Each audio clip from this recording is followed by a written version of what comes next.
Good morning, everybody. Hope your coffee's good. Raining outside, rainy night in Georgia.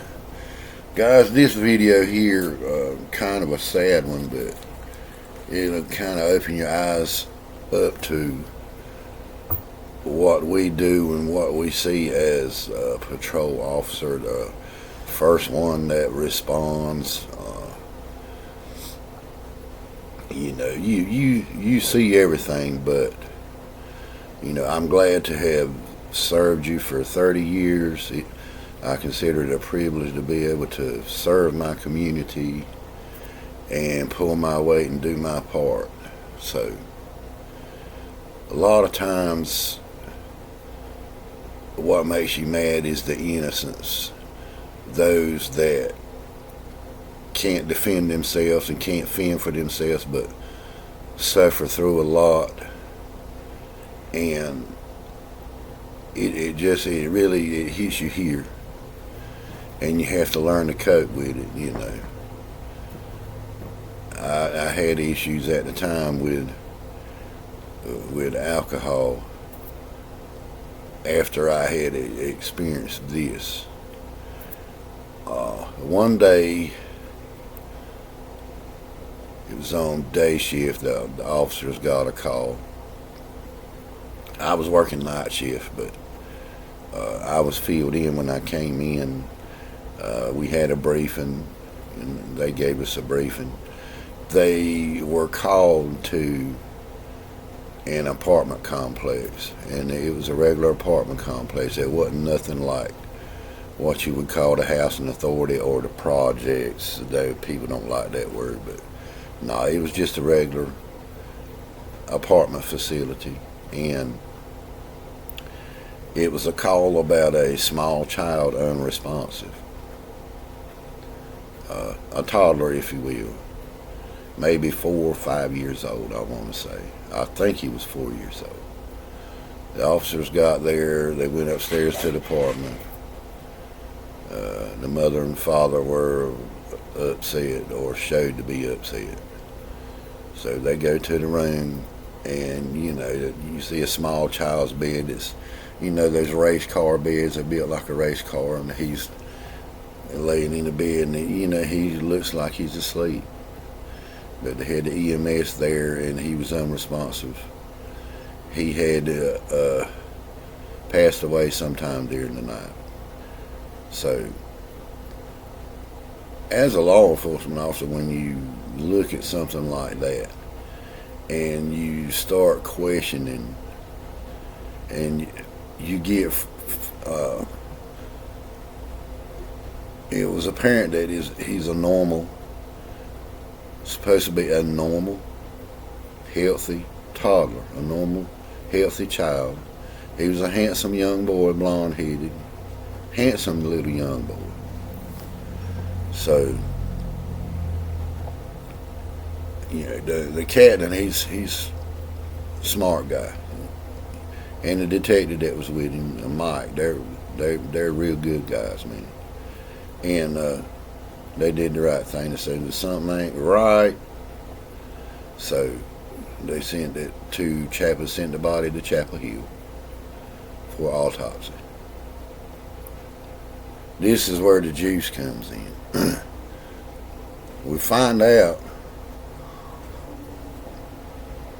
that the parents technically are unfit. The mom was kind of slow up here, and the dad, he was kind of slow also, but he was an addict, if you will. He was doing different stuff. Both of them were initially.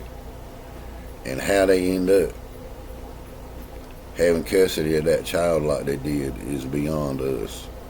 We don't control that. All we can do is offer recommendations, but in the end, it's up to the courts to decide what they're going to do. Okay? It was found by the pathologist. This little child had internal injuries, sustained by obvious beating, bruising on the inside. And between his toes looked like needle marks where they were undoubtedly injecting and, you know. My thing is, if you don't want the child and he's in your way, give him to somebody else that will raise him up right. Just cause y'all guys from the trash dumpster. Man, I was infuriated. I was infuriated. Ended up charging it, the mother and father. They both got life in prison. Probably should have got more than that. But where does this crap stop? We're talking about a small child. Can't defend themselves. They don't know no better. They don't. They didn't ask to be here. You got a lot of children born from parents that should not be parents. And, it's not the right time. They hadn't got their life together. Whether they're junkies or young teens, and all of a sudden, boom, here I am. Most of the time, grandma and grandpa end up raising the youngins. That's why you see stories of these older folks being beat up by the grandchildren because they can't handle them. That seemed to be one of the trends that was going on. Grandma and grandpa raising the kids. But that situation is sad, man. It's entirely, when you have innocence out there and you come up on this, you have, some of us had to do some canceling. Because you got to think, that what if it's your child, babe? I mean, it's, when you see things like that, man, it opens your eyes to the evil that is out there. It's never ending. Something all the time. Some things you can control, some things you can't. It is sad, man. It is sad. Crazy. I know I told a story on another video about the little girl in the other small town that I worked for where she was found. And children, man, when it happens to children, that's, I apologize for the doom and gloom, I really do, but I wanted to open your eyes to the true reality of what officers go through when you're seeing stuff, fake news feeds on Facebook about officer done this, officer done that, and they don't follow through with the whole story. And, there's good and bad in everything. But, you see the live action TV shows that are on, and most of them which are scripted. I know Live PD, they're real because they came to us here at the county and rode with the deputies. So, and everything was live. But a true picture of what we go through is what I was trying to explain to you. Man, when it's small children, I'm telling you,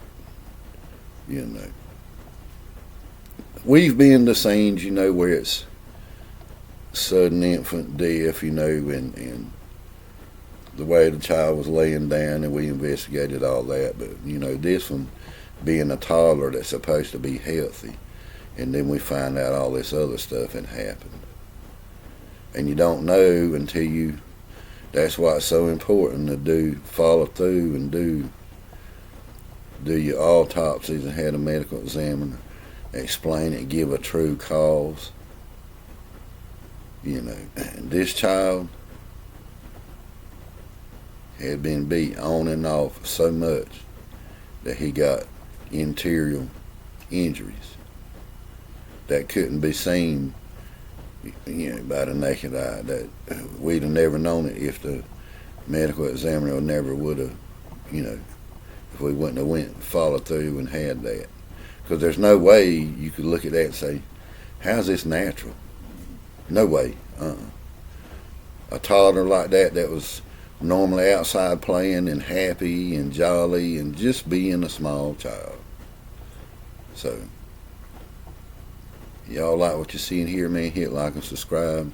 I try to stay away from the doom and gloom, but this one I really wanted to share it with you. You know, it kind of helps me to talk about it instead of locking stuff in. So I'm straight now. You know, I don't even drink anymore. So I thank the Lord for that. But things you go through, man, you know, you have to learn to handle it. You have to go through. A lot of people on the outside looking in don't see this kind of stuff. So I wanted to share it, man. Hey, y'all have a good one, man. See you.